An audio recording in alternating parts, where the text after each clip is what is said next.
Welcome to Moonnest, where stories come and go like the tides. I'm grateful you've come to rest with us.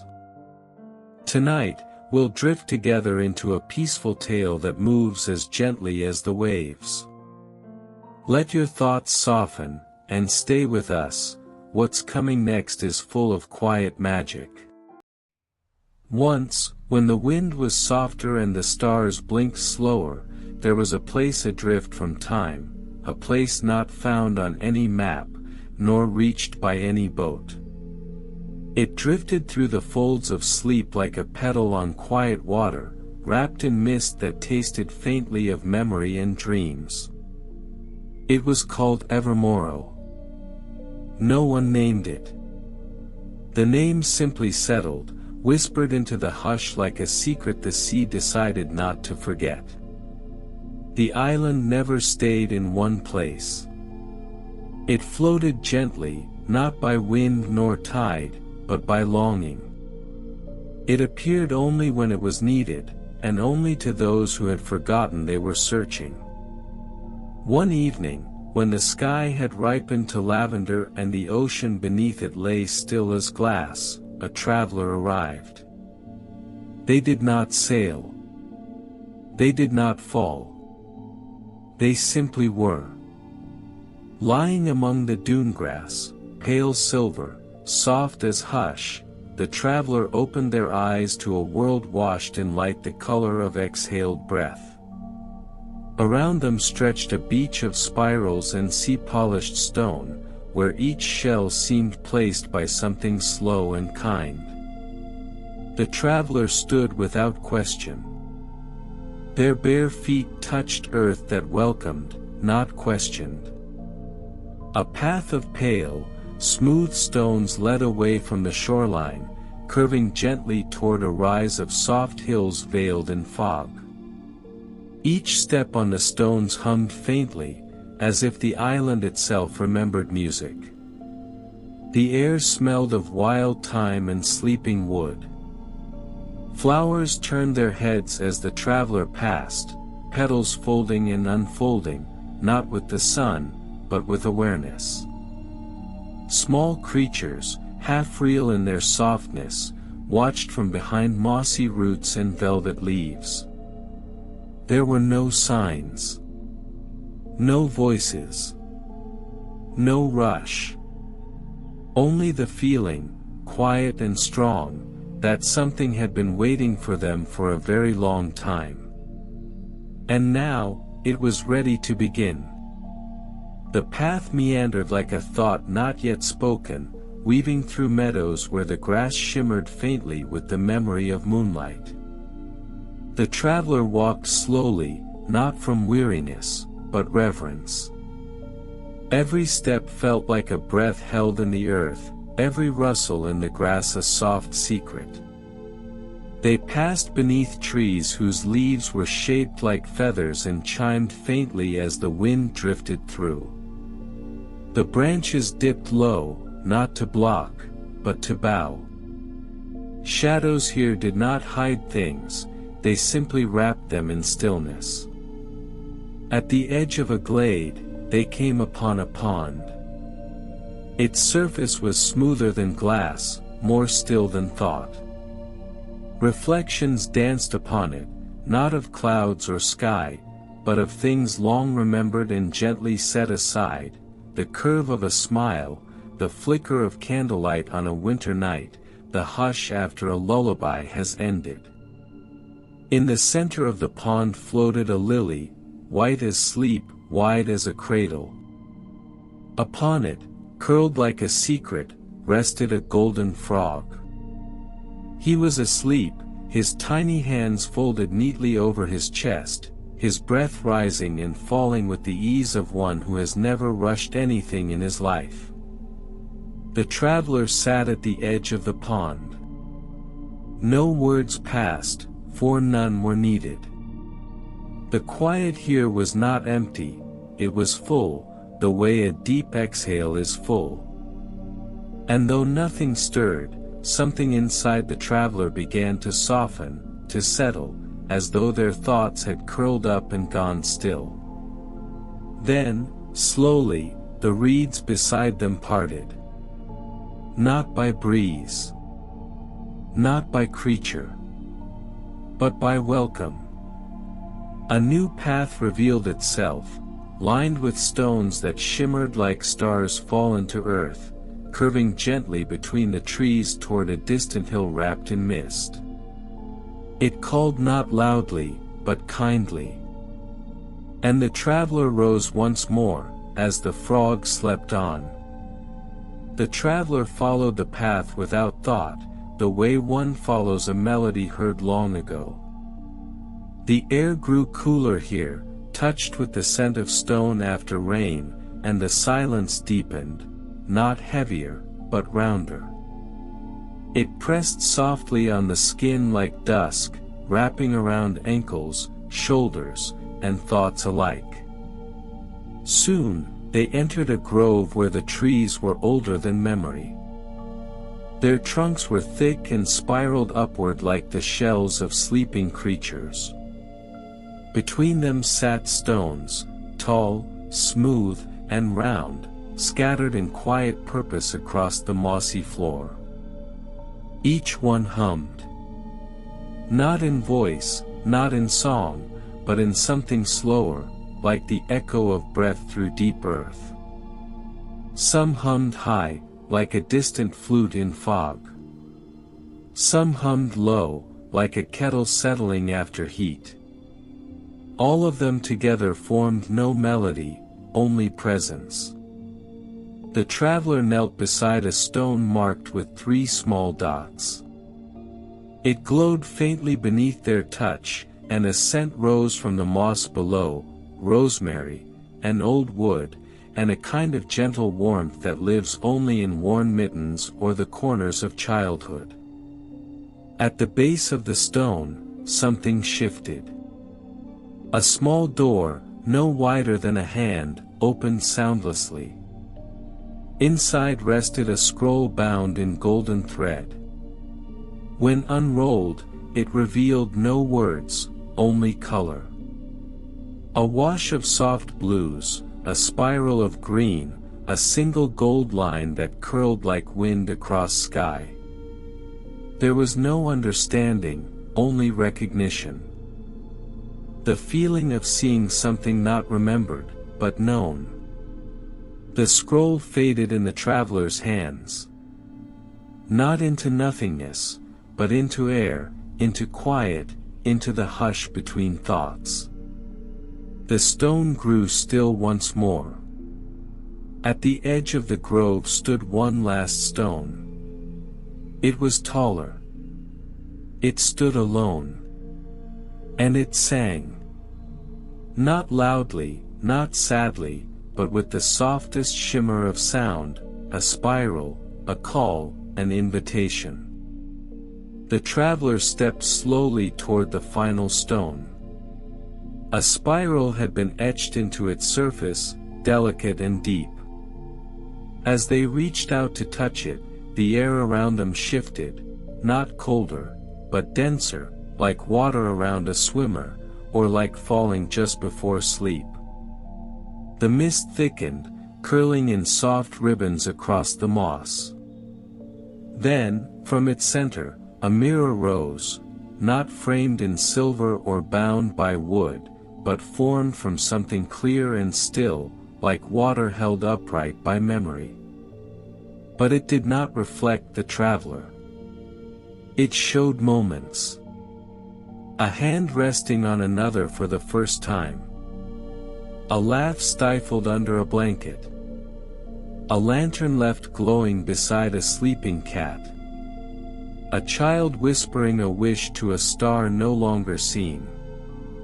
Each image surfaced slowly, hovered, and sank, never rushed, never explained. The mirror pulsed gently, and a single word stirred in the air, not spoken, but felt. Rest. It curled around the traveler like a lullaby without notes, and they did not resist. They lowered themselves to the moss beside the stone, their breath slow, their limbs softened by the weightless hush. The spiral on the stone glowed once more, and then, quietly, stopped. The mist faded. The mirror sank into the earth like a memory finished telling itself. In its place, a feather lay. Soft. Pale gold. Almost weightless. The traveler picked it up, holding it lightly between two fingers. It glowed faintly, not from light, but from being seen. No footsteps had followed them here. No voices echoed in the trees. And yet the feeling remained, that someone, or something, was glad they had come. The grove exhaled. The trees bent slightly. The traveler rose again. Still carrying nothing. And yet holding so much. Beyond the grove, the trees parted as though in thought, revealing a low hill bathed in silver dusk. The path curved upward, narrow and moss-lined, bordered by whispering grasses that bowed with each breath of air. The feather glowed faintly in the traveler's hand, not bright, not showy, but steady. As though it knew where they were going, and why. At the hill's crest, the land unfolded into a garden, not plotted, not pruned, but shaped by time and wonder. Vines curled in patterns too soft to name. Blossoms with transparent petals swayed on stems that pulsed with faint inner light. Stones lined the space, but unlike those in the grove, they bore not spirals or symbols, but scenes. Carved into their faces were moments, not messages. A fox curled beneath a snow-laden branch. Two mugs steaming beside an empty chair. A door ajar at dusk, waiting without expectation. The traveler wandered slowly among them, pausing often, not to read, but to listen. Each stone seemed to exhale a memory, not theirs, yet not unknown. There was no sorrow, only stillness. No past, only presence. At the garden's heart stood a bench. Not made of wood or stone, but of woven root and velvet moss. It cradled the shape of one who had sat long ago, and would again. The traveler sat. The sky above blinked slowly. The air smelled faintly of cardamom and rain on feathers. A breeze moved, not cold, not warm, just enough to stir something unseen. And with it came a presence. Not a person. Not a creature.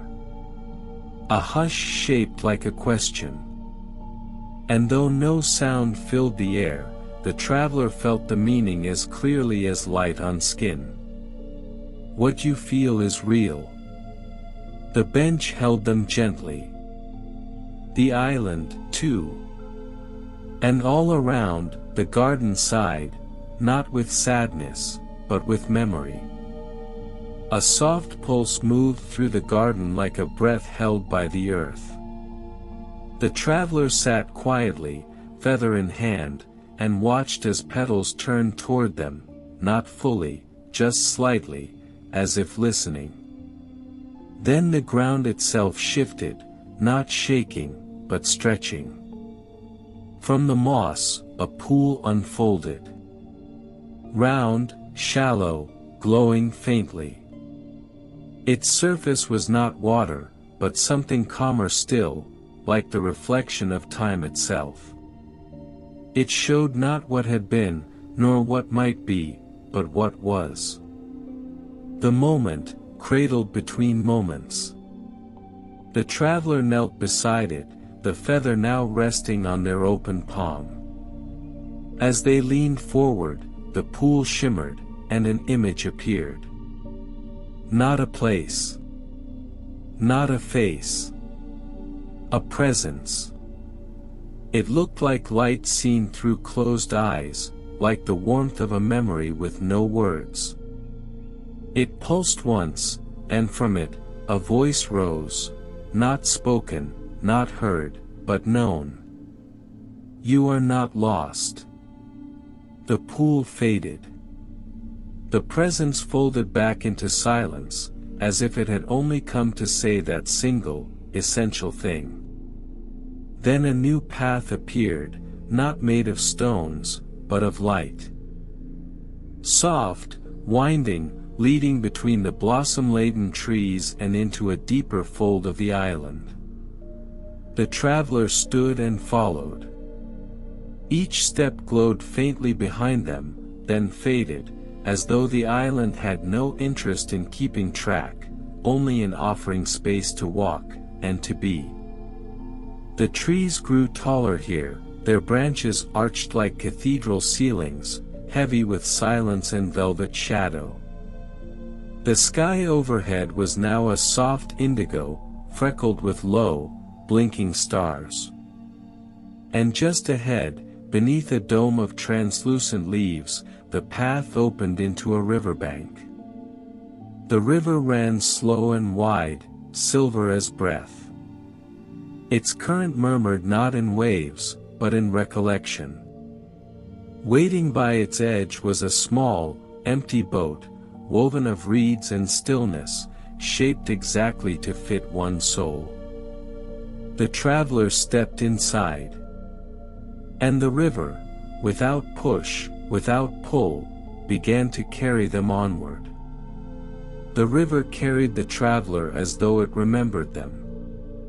Not from this moment, nor from another, but from something older than time.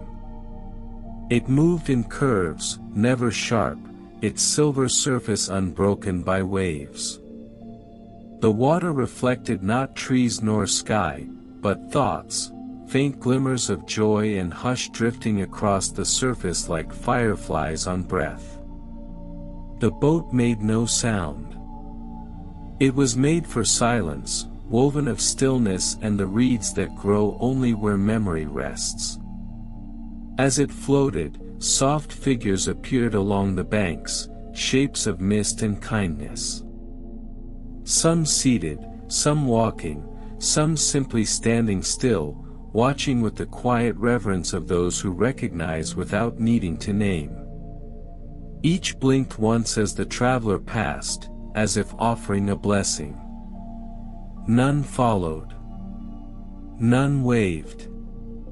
But in their stillness, there was welcome. The sky deepened overhead, darkening into the color of violet tea. Stars shimmered low, too low for most skies, and a pale mist curled across the river's surface, lit from below with the soft pulse of unseen lamps. Up ahead, a great cloud bank rose where the river met the edge of horizon and dream. The boat moved into the mist without hesitation. The water grew thicker beneath it, curling upward into sky. Time unraveled. Now river. Now air. Now memory. And then, a landing. The boat kissed the shore of something not quite solid, not quite cloud. The traveler stepped out. Their feet sank slightly into the silver mist, soft and yielding, like stepping onto folded blankets and promises. Ahead, two trees arched toward each other like cupped hands. Between them shimmered a gate, not made of wood or stone, but of pause. It waited, blooming with flowers that only opened when looked at. Beyond the gate was a field of sky that had come to rest upon the earth. And waiting within it, something unseen, but not unfamiliar. The traveler passed through the gate as gently as a sigh. The field beyond shimmered beneath their steps. It was not grass, not cloud, not sky, yet it held the softness of all three.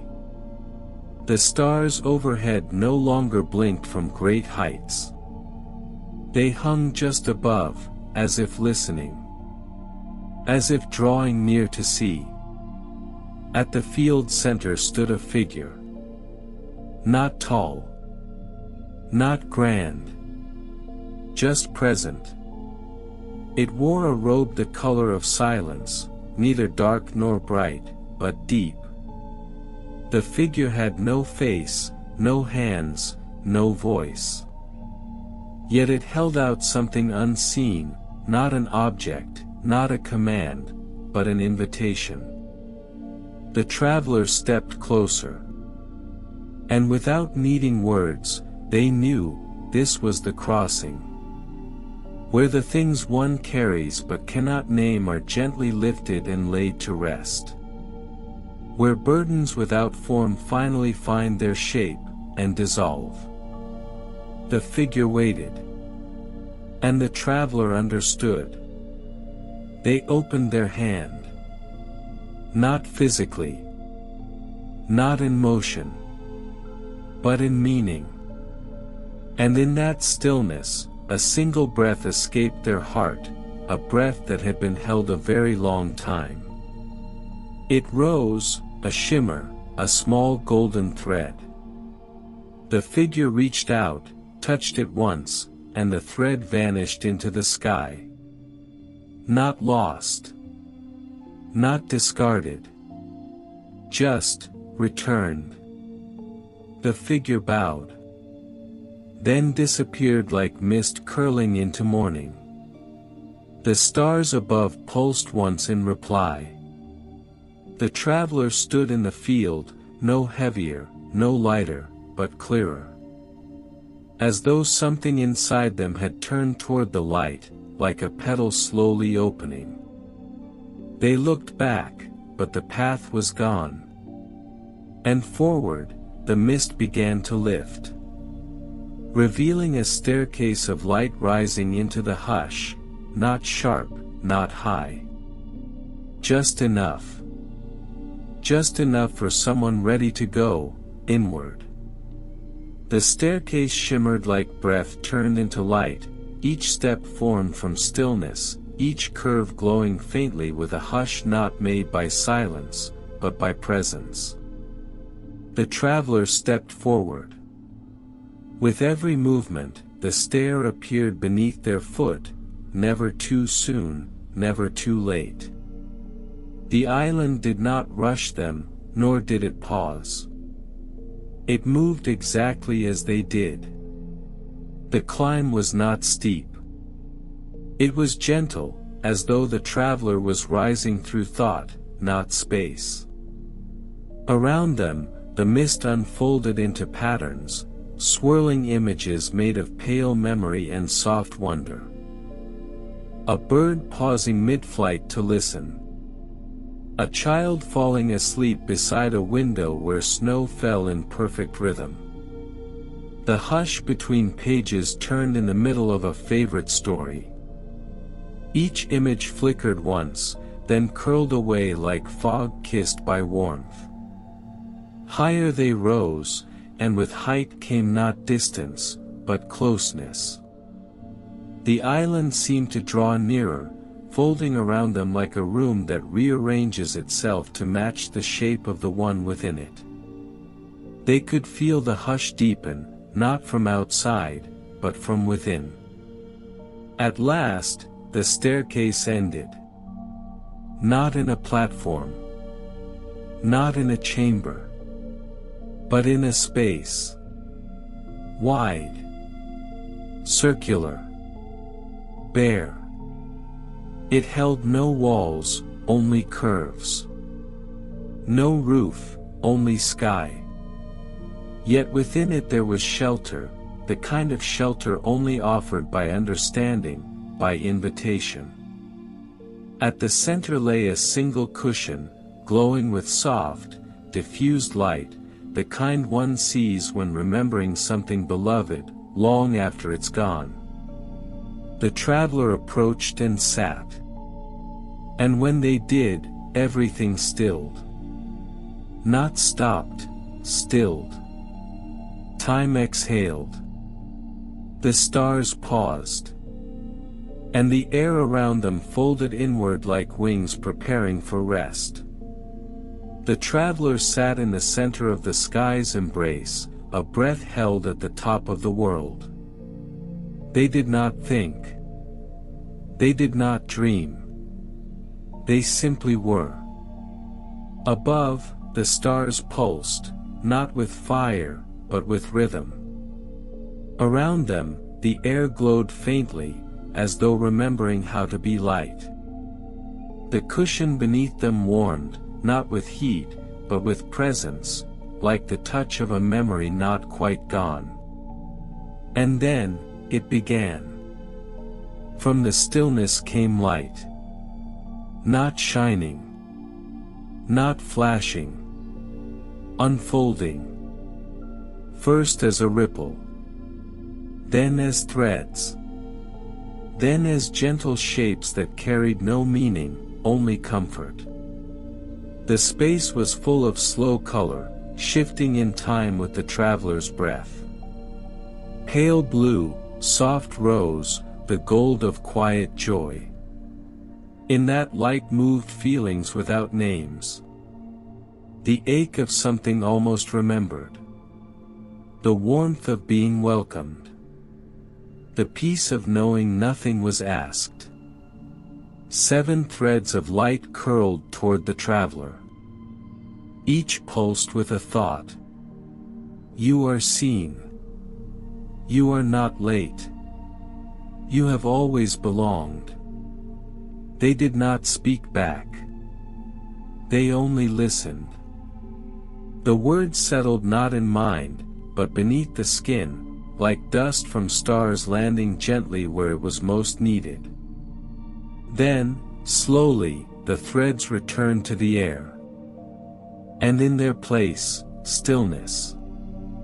The deepest yet. The kind that arrives only after all else has passed, the questions, the wait, the wandering. It did not press. It did not pull. It only held. And the traveler rested in it. The hush that had drawn them across the island had not been waiting to teach them anything. It had simply been waiting. For them to be ready. To stop. To sit. To rest. To remember what it felt like to belong to the hush. And from far below, the island breathed with them. The stillness stretched on, not endlessly, but perfectly. It did not weigh, nor drift. It simply was. The kind of quiet that lives between waves, between thoughts, between the last note of a lullaby and the breath that follows. The travelers sat within it, as if they had always belonged there, as if they had been shaped to fit that space, or perhaps it had been shaped to fit them. There was no need for remembering. No need for imagining. Only presence. Then, slowly, the hush shifted. Not with sound. Not with motion. But with warmth. A light rose from the edges of the space, not high or blinding, but soft and golden, like the color of dreams when they forget to fade. It spread without reaching, pulsed without sound, and within it, something moved. Not a figure. Not a shape. A feeling. It curled around the traveler gently, like water around a pebble. It did not whisper, yet the traveler felt its meaning. Something like a final kindness, something that did not ask to be remembered, only felt. And then, it folded itself inward. And faded. Not into nothing. But into everywhere. The light softened. The space grew dim. And the traveler felt the hush settle into stillness once more. From far below, a single blossom opened on the island's first shore. Pale blue, wide as a hand, soft as sleep. The winds paused, the trees stilled, and the silver river, far down its winding path, sang one last ripple. The island, it seemed, was finishing its breath. And everything waited for the final exhale. No voice called the traveler back. No bell rang. No path reopened. Only the hush, slowly curling inward like a ribbon of thought finishing its loop.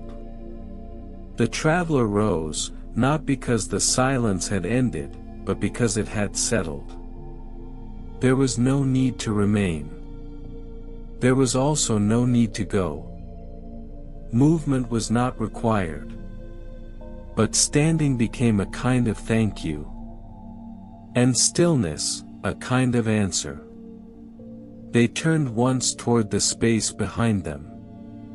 The cushion of starlight shimmered once, then dimmed, as if it too were ready to rest. Then the air folded, and the space, so full, so vast, gently closed. There was no descent. No return. Only a feeling of drawing near. The traveler was no longer apart from the island. They were within it. In the garden below, the blossoms swayed gently in recognition. In the grove of stones, one final shape began to hum, soft and deep. A spiral, newly carved, curled into the moss. In the glade, the golden frog opened one eye, then closed it again with a soundless sigh.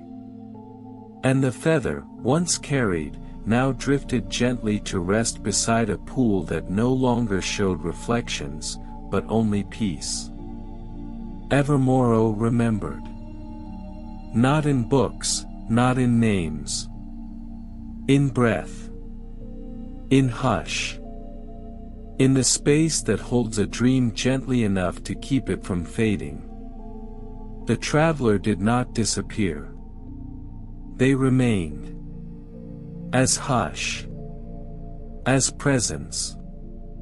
As the quiet warmth felt just before sleep. And above it all, the stars blinked once. Slowly. Softly. As though saying, "You are home now." And so, the island stilled.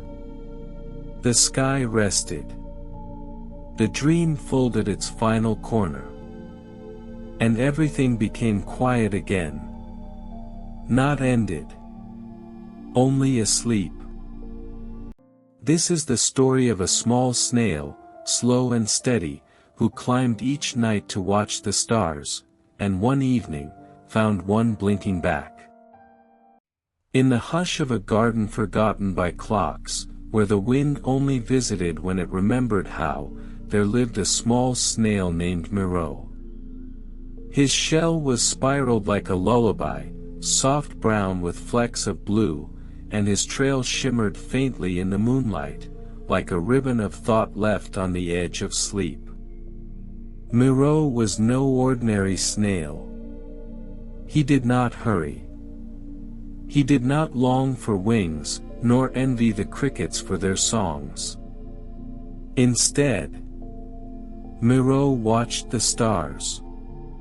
Each evening, just after the last golden beetle tucked itself beneath a blade of grass, and the frogs had begun their slow, drowsy chorus, Moonnest would climb, carefully, steadily, to the tip of a tall dandelion stalk. From there, with his eyes turned upward and his heart quiet as the soil beneath him, he would begin to count. 1, 2, 312. He had no numbers for all of them, not really. Only the rhythm of counting, the shape of twinkling, the way certain stars seemed to pause a little longer just for him. And he would whisper them names. Soft ones. Round ones. Thimble. Leora. Blue wink. Petaline. Night after night, Moreau made his ascent, his shell glinting faintly beneath the silver wash of the moon. He had counted stars in frost, in fog, in the hush of windless summer. Each time, they seemed to shine a little differently. As if the stars, too, remembered. But one night, something changed. As Moreau climbed his dandelion perch and looked toward the sky, he saw a new light. Small. Pale gold. Flickering gently, not quite steady. He blinked slowly. Once. Twice. It wasn't a star he had seen before. Not Thimble. Not Blue Wink. Not any he knew. This one shimmered just a little too low in the sky, almost as if it had forgotten how high stars were meant to sit. And, curiously, this one blinked back. Moreau stayed still a long time. He felt it, not just in his gaze, but in the soil that held him, in the breeze that stirred the dandelion's soft crown, in the slow thrum of night's lullaby. A message, perhaps. Or a question. Or maybe an invitation. He would have to find out. And so began the slowest, most peaceful, most starlit journey the garden had ever known. At dawn, when dew still clung like tiny lanterns to the tips of every leaf, Moreau slid slowly across the mossy root of a sleeping elm tree. His trail glimmered behind him, a winding thread, delicate and shining, like a forgotten melody traced upon the ground. He did not know where the golden star had come from. Only that it had blinked, and blinked again, as though it saw him, not just a speck in the grass, but Moreau, the one who counted.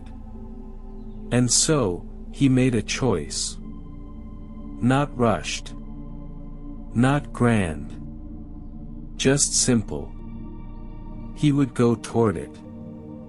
Even if he could not yet tell which way that was. He passed between stones warmed by yesterday's sun, over curled leaves that made creaky sighs beneath his tiny weight. The garden greeted him gently. A sleepy beetle paused to nod, a mushroom lifted its cap ever so slightly as he passed, and a robin, only just stirring, watched with one eye before tucking its beak back beneath its wing. Every so often, Moreau would pause, and look up. There it was again. The golden flicker. Not always in the same place. Sometimes higher. Sometimes to the left.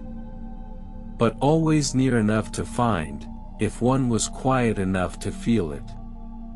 By midday, he came to the edge of a puddle, a vast lake, to him, wide as a world. Its surface reflected the sky in a gentle blur, and floating in the middle was a single petal, soft pink, round as a cradle. Moreau waited. He did not rush. The breeze returned, slow and faithful, curling around him like a question. It nudged the petal closer, just near enough for him to board. And with that, the puddle became a passage. The ripples whispered to each other as they carried him across. All the while, the sky brightened, then softened, then deepened again. And when dusk returned, and the stars began their slow, shy twinkling, there it was once more. That golden blink.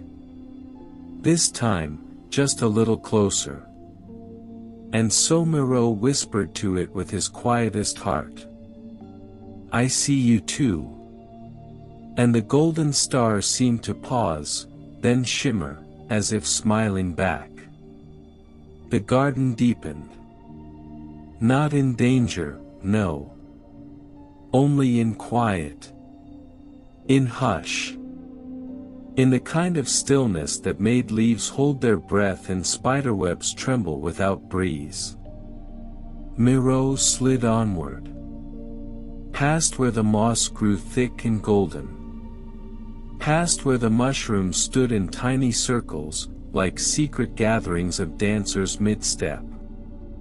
Past where the roots of old trees rose like slow waves from the earth, gnarled with memory and covered in velvet moss. Each place he passed held something listening. A stone that leaned, as if to watch. A flower that closed, then opened again, just once. A squirrel asleep mid-limb, cradled by a fork of bark, tail twitching in the dream of some acorn not yet found. Moreau's shell caught what little starlight filtered down through the canopy. It glowed faintly, like a pocket of sky moving through the underbrush. The golden star above blinked now and then, softer, slower, but always, always watching. At the base of a wide old cedar, whose bark curled like pages and whose roots formed arches over shadowy hollows, Moreau came upon a glade. And in the center of this glade, was a pool. Still as breath. Round as a sigh. Fringed in pale grass that shimmered in silver, even though no moon yet hung above.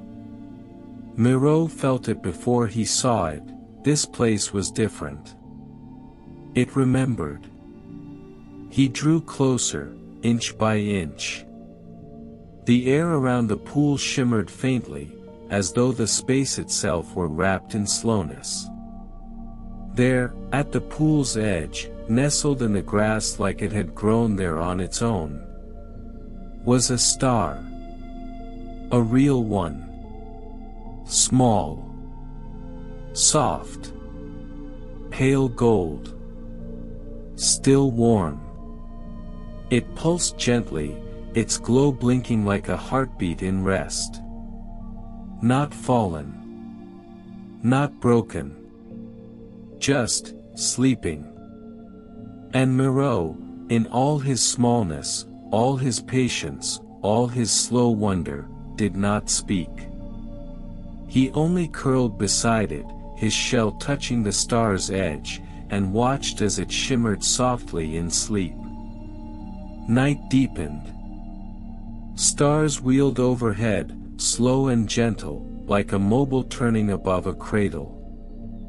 The golden star beside Moreau pulsed lightly, its light rising and falling like breath in a dream. And Moreau stayed. He did not ask why it had come down. He did not wonder what it meant. He only was, present and still, as only those who live close to the earth know how to be. Eventually, the grass around the pool began to sing. Not with sound, but with scent. Lavender. Chamomile. A sweetness like honeysuckle just after rain. The pool's surface stirred. Not from wind, for none blew here, but from memory. Reflections rose. A child sleeping beneath a quilt stitched with stars. A boat adrift on a pond, carrying a candle and a wish. A fox curling its tail beneath the glow of a winter moon. Each image shimmered, then vanished. And Moreau, still beside the sleeping star, watched with soft wonder. His tiny heart beat slowly. Steadily. as though in time with the very turning of the sky. Then, as the hush grew deeper, something shifted. The star pulsed brighter. Just once. Its light spilled in a soft ripple across the grass, across Miro's shell, across the pool's mirrored face. And in that moment, the star blinked open. Not eyes, stars had none. But presence. Awareness. A shimmer of knowing. And it looked at Miro. The smallest of creatures. The slowest. The watcher of skies. And it recognized him. Miro did not move. He only gazed back, his feelers trembling slightly in the golden light. And in that moment, soft and quiet and perfect as a pause, they understood each other. No words. No need. Only stillness shared. And the star, without sound, said the most beautiful thing it could possibly say to someone who had counted it from afar. You waited for me. And Miro, who had never rushed a single thing in his life, simply glowed. The golden star shimmered, brighter now, yet still soft, never harsh. Its light did not dazzle. It enfolded. Like a blanket pulled over shoulders. Like breath-warming cold hands. Like being seen. And Miro, small, silent Miro, felt himself glow in reply. The glade around them hushed further. Even the shadows seemed to soften, curling inward like petals at nightfall. The pool reflected not the star, nor Miro, nor the sky, but something deeper, something not made of things, but of being.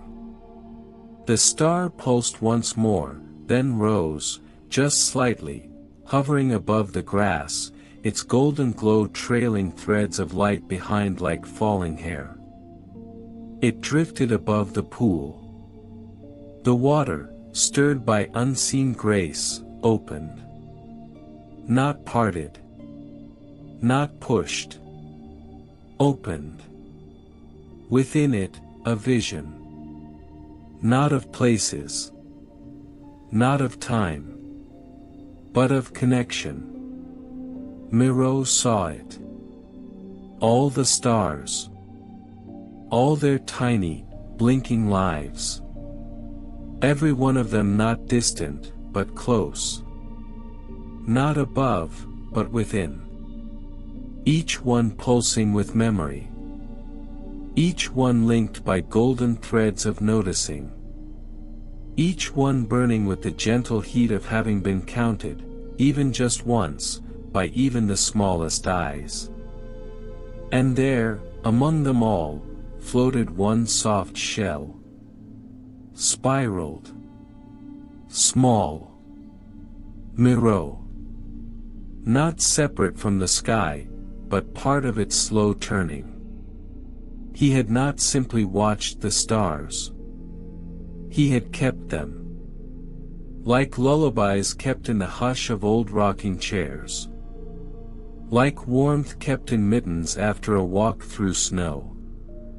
The golden star turned to him again, its glow trembling with tenderness. And without voice, it shared what stars know. Even the smallest gaze holds gravity. The vision faded, not ended, not lost, just folded away, like the last page of a book tucked softly beneath a sleeping arm. The star floated down again, spinning gently, its glow quieter now, content. It nestled once more beside Miro, its light dimming into something gentler than gold, like candlelight seen through a half-drawn curtain. Miro curled beside it, his feelers drooping, not from weariness but from peace. And the garden responded. The grass leaned toward them. The trees bent just slightly. The mushrooms glowed with slow pulses, like breathing in their sleep. Everything in the glade, the stones, the petals, even the cool breath of the earth, began to hum. Not a song, not a sound, but a knowing. A lullaby without notes. Miro closed his eyes. Slowly. Sweetly. And the golden star, still warm beside him, pulsed once more, low and steady. Above them, the sky blinked gently. Not all stars were present. Some were missing tonight. Some had fallen to the earth for a while. But the sky was not less. Because one of its own had come down not to disappear, but to be held. The garden would hold it. Miro would hold it. The hush would keep it safe. And somewhere, high above, or perhaps deep within, another small snail paused atop another dandelion, looked up, and blinked. And in the sky, one golden shimmer flickered back. Just once. Just enough. Morning came slowly to the glade. Not with sudden brightness, nor the chatter of birds, only a gentle lifting of the dark. The kind of dawn that takes its time, yawning into light while dew hangs patiently on every blade. Miro stirred. He did not wake suddenly. He unfurled, like the petal of a flower remembering its purpose. His shell shimmered faintly, still kissed with the warmth of night's golden glow. And beside him, the star remained, smaller now, quieter, nestled in the moss like a curled dream. But the garden had changed. Not loudly. Not plainly. The moss beneath him hummed faintly. The pool's reflection was softer now, not of sky, but of memory. And near the place where the golden star had risen, a tiny shoot had emerged from the soil, no taller than a sigh, no brighter than a whisper. It was pale, silver green, and tipped with a bud shaped like a drop of moonlight. The garden had been marked, not by footprints or fences, but by presence. By the fact that something had been. And now, something new was growing. Miro slid toward the sprout, circling it gently, not touching. He watched it lean ever so slightly toward the fallen star, as if drawn to the warmth of memory, or the hush of gratitude. Above, the clouds moved slowly. Birdsong returned in fragments. The scent of chamomile lingered, though none bloomed nearby. The stars shimmered once more, faint, but sure. And in Miro's tiny heart, slow and patient as ever, a quiet idea took root. The garden was listening. And more than that. The garden was remembering. By afternoon, the glade had grown even softer. Shadows stretched longer but without sharpness, like brushstrokes trailing off in thought. Bees passed by not in haste, but in drifting loops, their hum slower, rounder. Even the breeze tiptoed as it moved, careful not to stir the star, nor bend the newborn sprout too far. Miro stayed. Not because he had nowhere to go, but because he knew, deep down, that he was meant to be here, just a little longer. He circled the sprout twice more, then made a wide loop around the pool. Each time he passed, the reflections shifted. Not dramatically. just gently, like pages turning themselves. He saw a soft flicker of a different glade, filled with sleeping rabbits. Then the image of a turtle with flowers growing from her back. Then, nothing at all, just light rippling in the shape of breath. As the golden star rested, the bud on the sprout began to quiver. Slowly. Gently. And at last, it opened. A single bloom. Soft white, brushed with silver, with a golden center that shimmered not with sunlight, but with memory light. The light of something not just seen, but felt. Moreau inched forward and rested beside the blossom. The petals didn't move, but they pulsed. As if they knew he was there. As if they were blooming for him. And in that quiet, within the hush of moss and breeze and birdless trees, Moreau understood. The garden would never forget this. Not the star. Not the stillness. Not the soft-shelled watcher who counted without needing to be counted. And that bloom, it would stay. For others. For someday. For whatever gentle thing next needed a place to rest. The bloom stood bright in the hush of afternoon, a single soft star nestled in soil. It swayed without wind, as though moved by thought, or gratitude. Moreau stayed one more moment beside it. Then another. Then another still. He did not feel the need to rush. But a quiet warmth had begun to stir inside him, like the stretch before a journey begins, or the final breath before a lullaby drifts into silence. The golden star no longer pulsed. Not gone. Only stilled. Its glow had softened into the blossom's heart. Its shape, remembered now by earth, and sky, and water. So Moreau turned. He did not say farewell. Only offered a slow, spiraling trail as he passed once more around the pool. His shimmered path wrapped gently like a circle, one last shape to mark the place where wonder had unfolded. And as he moved back beneath the trees, the world received him. The branches bowed ever so slightly.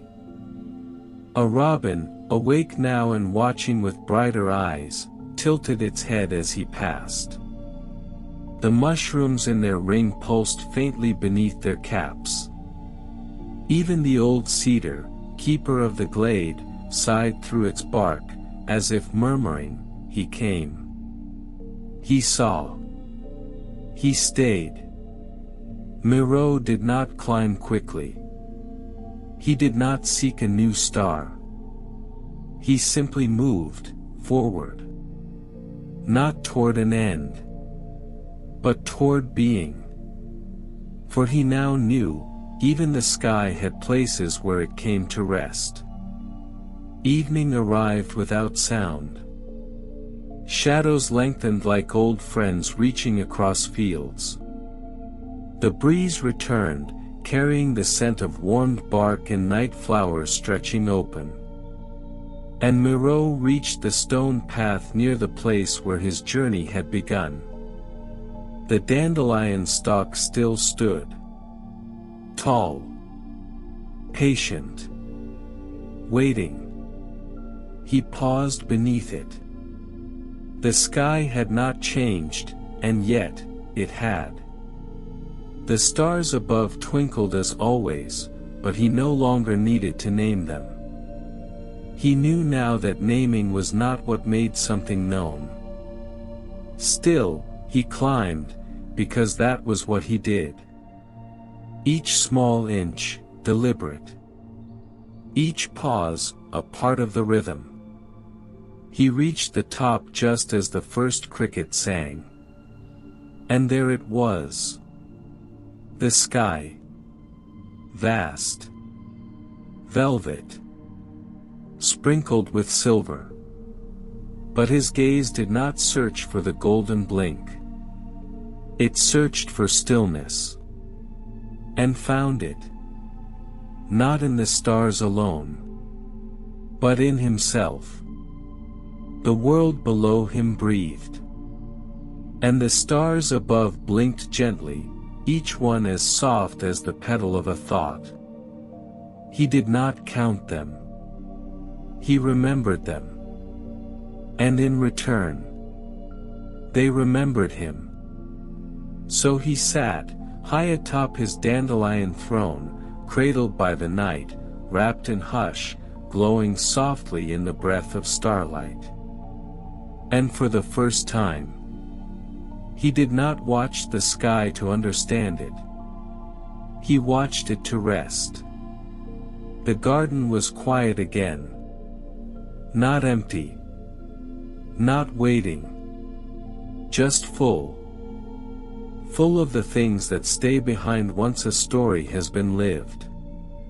Moreau sat on his dandelion perch, his shell catching faint glimmers of light, his feelers slow and steady.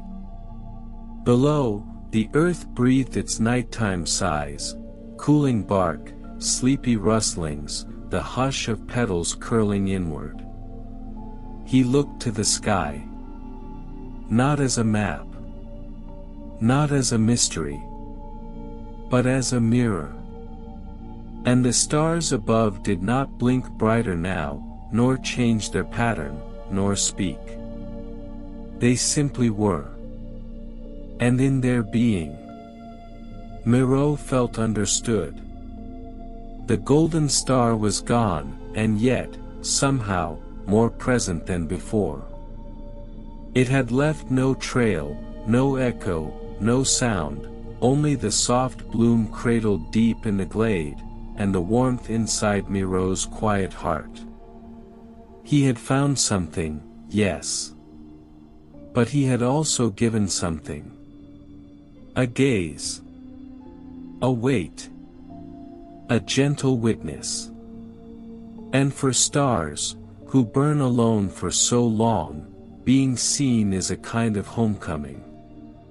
Moreau blinked slowly, then lowered himself gently into the curve of the dandelion's crown.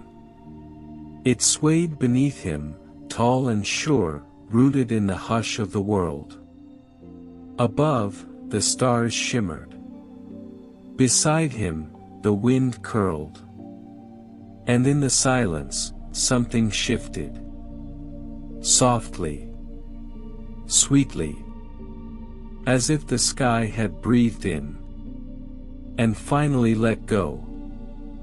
Far across the garden, the sprout bloomed a second flower. Smaller than the first. Paler. A twin thought. A quiet echo. Born not from the star, but from Moreau. The earth had listened. The roots had felt his passage. The moss had memorized the softness of his steps. And the soil, in its slow, infinite wisdom, remembered. In the days that followed, others came. A beetle with weary wings found rest beside the blossom. A field mouse, old and dreaming, curled beneath its shade. Even the wind lingered longer there, weaving lullabies into the petals. And each night, from his perch atop the dandelion, Moreau watched. He no longer counted. He no longer waited. He kept. He kept the garden's hush. He kept the stars' slow stories. He kept a space for wonder, for slowness, for the sacred pause between one moment and the next. And when the stars blinked each night, they blinked a little slower. A little lower. As if leaning in. As if listening. As if saying, We remember you, too. And so the garden turned. The days came and went. The blossoms opened and folded. And Moreau remained. Small. Spiraled. Glowing softly. The snail who had counted the stars. And who, in return, was counted by them. Far in a quiet valley, there's an orchard where the trees do not speak in words, but if you listen closely, they remember everything. At the far end of a quiet valley, where the hills curved like the backs of sleeping animals and the clouds moved no faster than breath, there stood an orchard. No gate. No sign. No name carved in wood. Only rows of trees, neither wild nor tamed, spaced just so, as if they had chosen their places gently, many years ago. Their trunks twisted not with age, but with stories. Their leaves rustled not with wind, but with memory. No one tended them. No one harvested their fruit. And yet, the orchard remained. Season after season, it waited, not to be found, but to be noticed. And one morning, just after the mist had sighed itself back into the soil, a traveler arrived. Their boots were damp from dewdrops.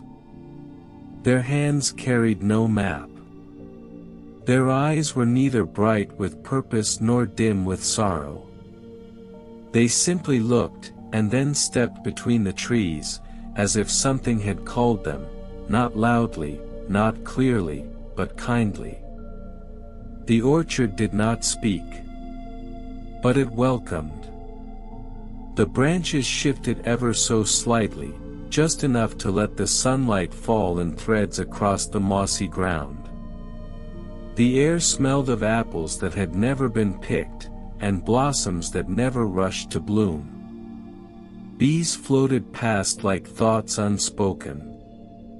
The traveler felt no need to ask where they were.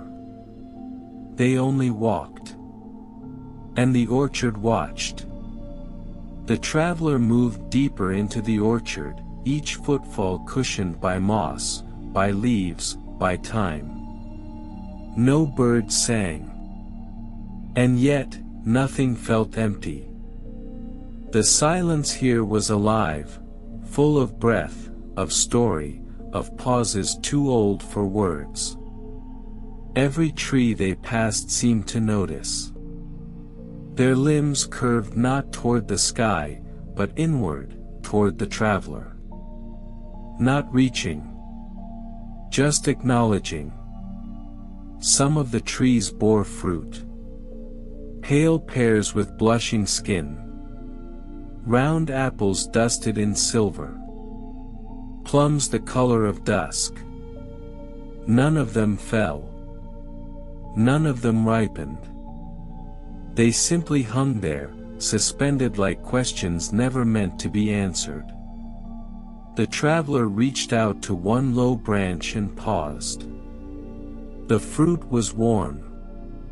Not hot, warm. As if it remembered sunlight even in shade. But they did not pluck it. Something inside them knew, this was not a place for taking. This was a place for listening. So they sat beneath the tree. Its roots formed a soft hollow, shaped just like a cradle for thought. Overhead, leaves turned slowly, even without wind. And there, for the first time in many seasons, the orchard spoke. Not in words. Not aloud. But in feeling. The bark beneath their fingers softened, just slightly. The scent of something long forgotten curled through the air, baking bread, wet wood, lavender at dusk. A memory, not theirs, but familiar. And a thought formed, slow and sure. You have come not to find something, but to remember. The traveler closed their eyes. And the orchard leaned closer. When the traveler opened their eyes again, the light had changed. Not brighter, not dimmer, only deeper. As though it had folded once around itself and grown more still. A path stretched ahead now, one they hadn't seen before. It was marked not by stones or footprints, but by the arrangement of fallen leaves, each one pale gold, spaced evenly apart, curling ever so slightly inward. The traveler stood and followed, not because they chose to, but because the path had waited long enough. As they walked, the trees began to hum. It was not a sound made by air or branch, but by presence. A hum felt more than heard, like a vibration in the chest or a warm breeze on the spine. It settled around them, inviting without insistence. The path led to a clearing. And in that clearing stood a single tree. Taller than the rest, and older. Its bark gleamed with silver veins. Its roots sprawled in wide spirals, touching nothing and everything. And hanging from its branches were tiny ornaments, pearls of amber, bells that made no sound, ribbons of silk faded by time. Beneath it sat a bench carved from its own wood, worn smooth by generations of paws. The traveler sat. The moment they did, the hum deepened. The orchard remembered. And within that remembering, something unfolded. A low scent of rosemary. A hush like bedtime. A question that needed no answer. What are you ready to let go of? The wind moved, at last. Only once. Only enough. To carry the question inward. The bench cradled the traveler's weight as if it had been waiting just for them. The great tree above did not shift, yet its presence curled gently downward, like a shawl placed over slumbering shoulders. All around, the orchard quieted even more, as if leaning inward to listen to the stillness between thoughts. The travelers sat motionless, their hand resting on the smooth curve of the bench's arm. Beneath their palm, the wood pulsed faintly, not a rhythm, not a beat, but a warmth. A breath remembered. And the moment their fingers settled, a change began. One ornament, an amber drop the size of a plum, glowed faintly. Not bright. Not urgent. Only enough. Inside it, something stirred. A vision, or perhaps a memory, formed within the golden swirl. A figure. Small. Wrapped in a cloak the color of fallen leaves. Kneeling at the roots of this very tree, their hands placed flat upon the ground, their head bowed, not in sorrow, but in reverence. Around them, the trees bent inward, and a hush thicker than air filled the space. The traveler blinked once, and the vision vanished. In its place, the scent of sweet tea left to cool. A whisper, not of sound, but of feeling, pressed gently into the quiet. Some come to be heard. Others, to hear. And some come to remember what they never knew they forgot. The tree above creaked softly. Its leaves stirred, not rustling, but shifting, like pages turned by thought. And beneath the traveler's hand, the bench exhaled once. The orchard waited. Not for reply. but for readiness. The air in the clearing thickened, not with weight, but with meaning. The scent of moss and aged bark deepened, joined by something older still, petrichor, hearthwood, the soft dust of time left undisturbed. And slowly, from the earth near the traveler's feet, something began to grow. Not rapidly, not brightly, but inevitably. A single vine unfurled, pale green and silver-veined, curling upward in a spiral.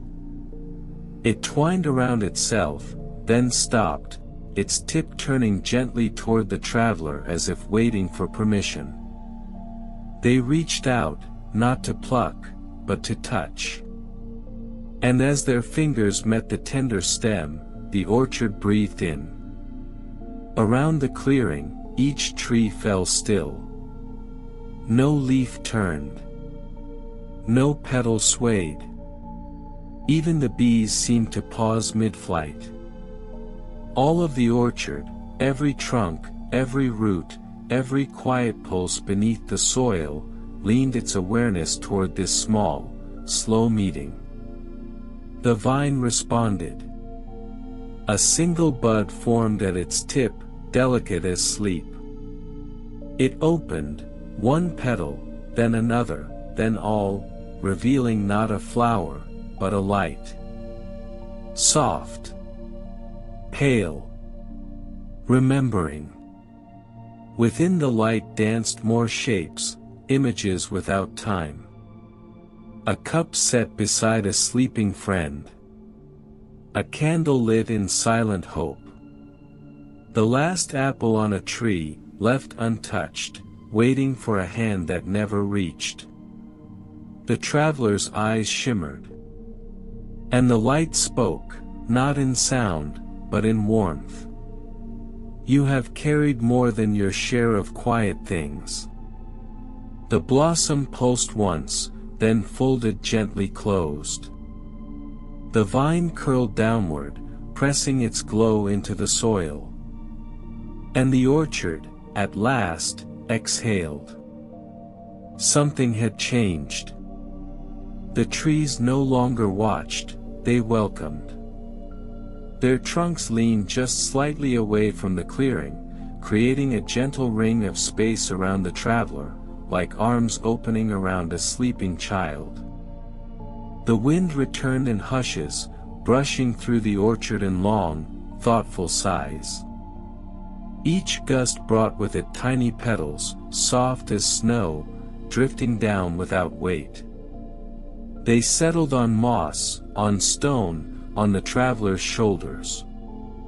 Above, the great tree began to hum. Not aloud. Through the air. Through the bench. Through the bones. It was not a song. It was a remembering. And within that deep vibration, the traveler saw again, not with eyes, but with the place that dreams. A child walking between rows of trees, their fingers brushing bark as they passed. A hand lifting fallen fruit, not to eat, but to return to its place in the roots.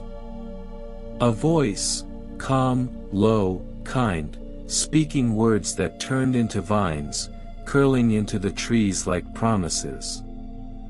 The orchard had always remembered. But now, it was choosing to share. The ground near the bench brightened, revealing a spiral carved into the earth. It shimmered with tiny lights, like stars that had come to rest, embedded in soil. The traveler rose slowly. They stepped into the spiral. Each footfall brought warmth, then pause, then memory. Laughter beneath a full moon. Silence shared with a stranger. The sound of leaves falling all at once. And at the center of the spiral lay a stone. Small. Round. Cradled in moss. The traveler picked it up. It hummed in their palm. And for the first time, the orchard said not what had been forgotten, but what had always been known. The stone in the traveler's hand pulsed with something older than sound. Its warmth was not heat, but memory, gentled by time. As they stood in the center of the spiral, the orchard's hush changed, no longer only silence, but a layering of pauses, like the quiet between heartbeats, or the space before rain.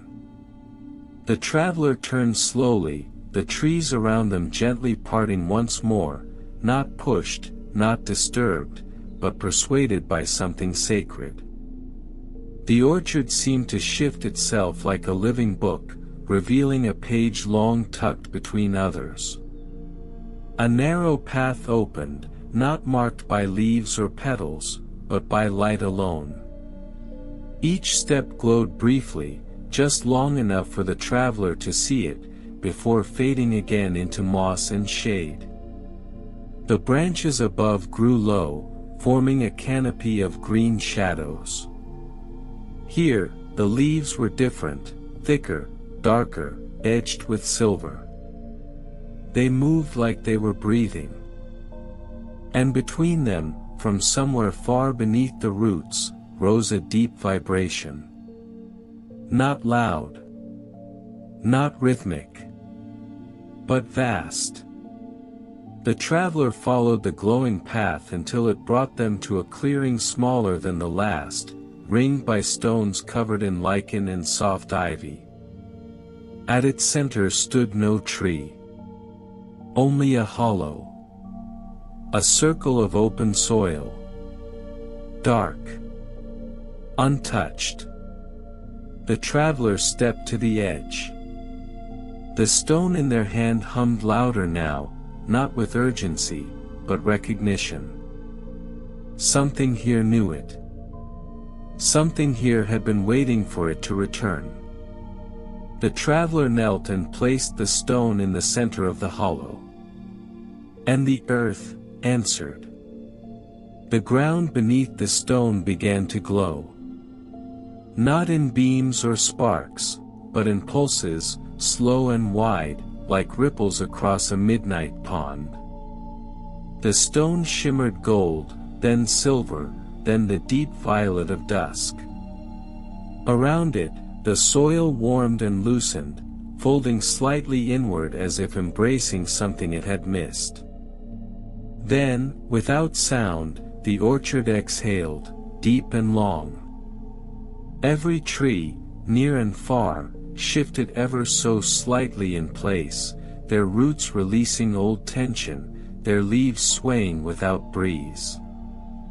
Petals drifted once more, circling the hollow. Even the bees returned, moving in slow spirals through the glade as if pulled by a memory of nectar. From the glowing soil, a shoot began to rise. Thin at first, then taller, steadier. Its stem was nearly translucent, pulsing softly with light. It bore no thorns, no leaves, no blossoms, only presence. The traveler watched as it grew to waist height, then stopped. At its tip, a single orb formed, round and smooth, the size of a plum, glowing with inner warmth. It hovered just above the stalk. And then it opened. Not into flower or fruit, but into vision. Inside the orb, stillness. Not nothingness, but everything held gently in place. A child sleeping in a sunbeam. A cat stretching at the foot of an empty chair. The first raindrop falling into a dry bird bath. Two hands meeting, not in greeting, but in understanding. Moments. Resting. Alive. And within them, a voice without sound. The things you thought were small, are what we keep the longest.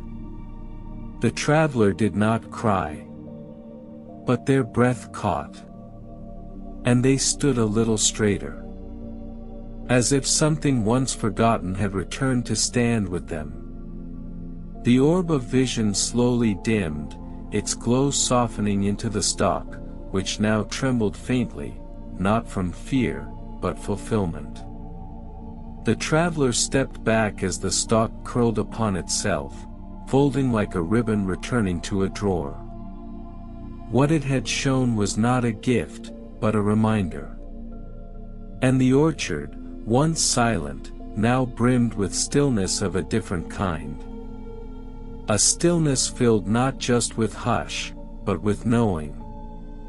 The traveler turned, the clearing around them now brightened by dozens of tiny lights, glowing tips of ivy leaves, shimmering dewdrops resting in the air, petals that hovered instead of falling.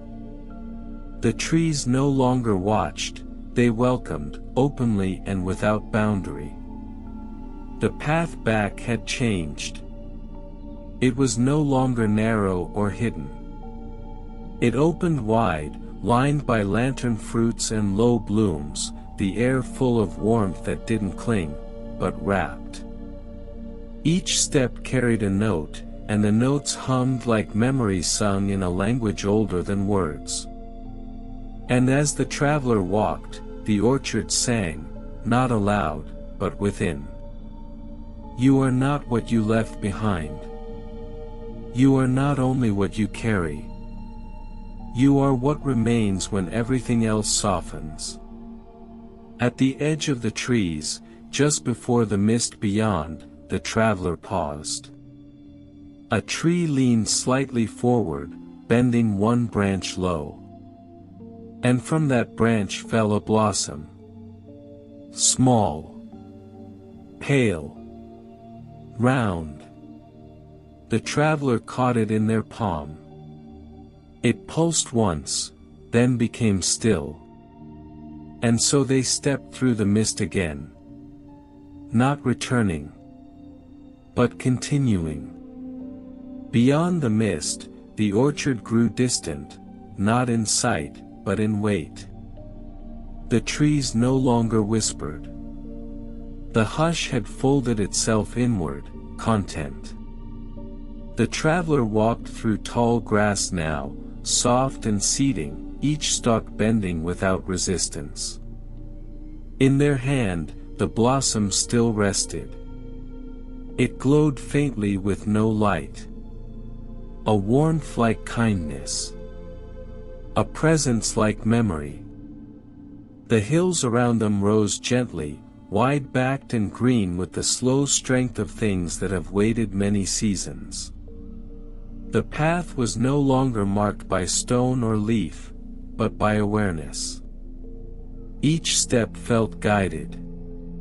Each pause, invited. And ahead, beneath a lone tree shaped like a hand turned upward, sat a table. It was round, low, made of smooth wood veined with gold. No chairs, only cushions. Upon it, a teacup steamed gently. The traveler approached without question and sat. The cup was already waiting for them. They did not drink. Not yet. They only held it.